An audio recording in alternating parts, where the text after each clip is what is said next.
You're not selling houses. You're selling beliefs. You're selling conviction. You're selling unique ability. Today, we're back with the super coach, Michael Burt, and we're diving into one of the main topics he speaks on, how to find your voice in life.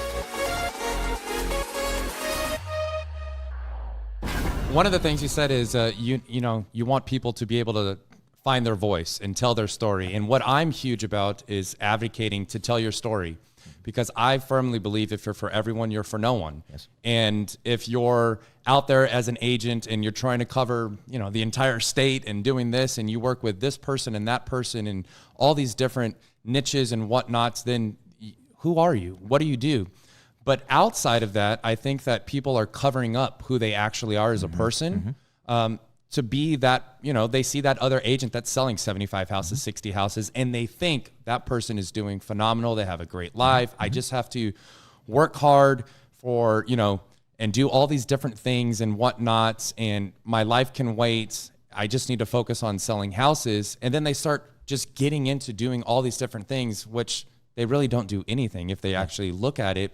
What do you think is a good piece of advice to that agent that's, they're working here and they're working there and they're going backwards and they're trying something new, and then, hey, and actually another penny just rolled by. Should I try that? Actually, we're not doing that after, doing it once and it didn't work. What's one piece of advice for somebody that's just all over the place? Well, I think a lot of people are all over the place. I was deeply scripted by Covey, who wrote The 7 Habits of Highly Effective People, the 8th habit.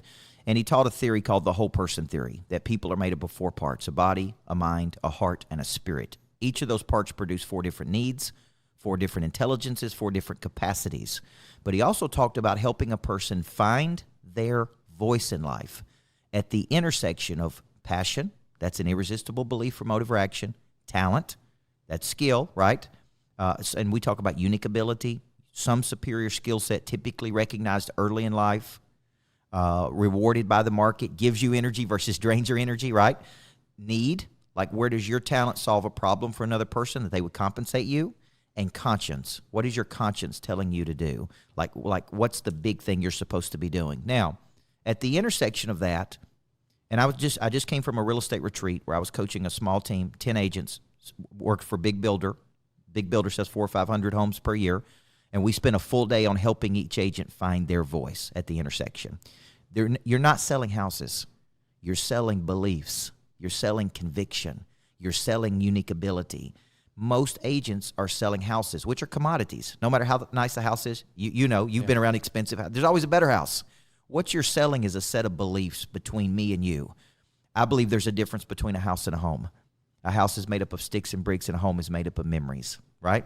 Definitely. I believe every person deserves the right to have a professional represent them when they buy, sell, build, or finance real estate.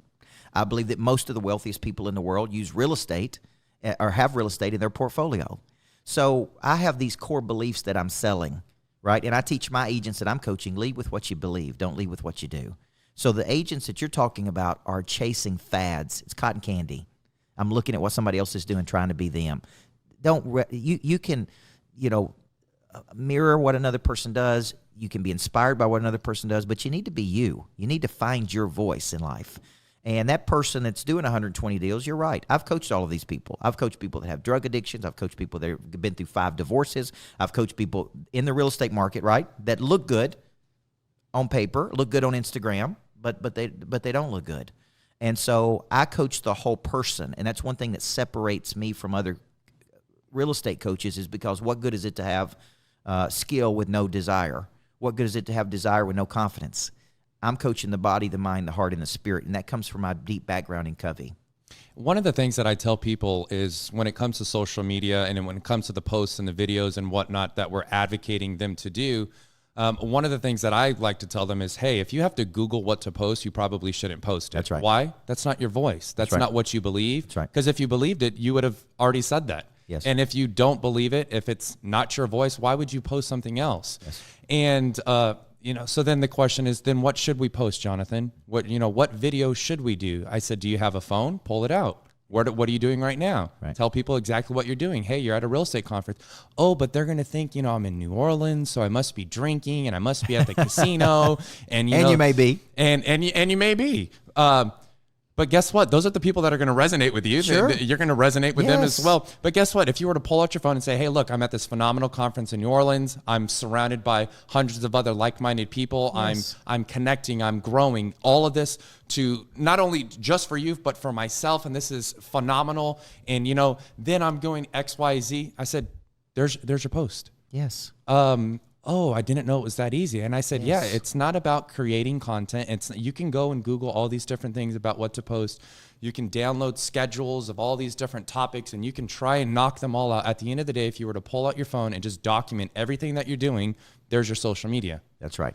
And another thing that I like to say when it comes to social media is, hey, it's about you being happy and then reinforcing that. Mm-hmm. And if you're doing something that is not making you happy, how do you think that's going to make you feel in 5 years? How do you think that's going to make your family feel?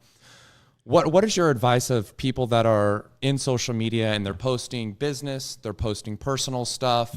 Mm-hmm. Do you have any specific ratios or do you have any specific advice of, hey, these are the things that you should be doing just to reinforce your story, reinforce your voice, so that way you can attract like-minded people? Well, I think when it comes to social media, I do believe with Vaynerchuk on this, that you should jab with value 3 times before you ask for anything. And I think before I post something, how will this affect another person? I don't think about me. I think about I shouldn't post it unless it helps you. So I ask this question: will this post give another person confidence? Will it give them energy? Will it give them direction? Will it give them inspiration? And if it doesn't, even if it's about me, hey, I'm in New Orleans speaking at this conference, but here's something I learned today that can help you. See, we live in a consumption society that if it's all about you, then what's in it for me, right? That's what people are thinking. Like, who cares if Coach Bert's in New Orleans or he was just in Florida or he has his own jet, whatever, right? Unless I can make it about the consumer, they don't care. So when I wrote the book Person of Interest, think of it this way: people of interest live interesting lives. They go to interesting places. They do interesting things. They hang around interesting people.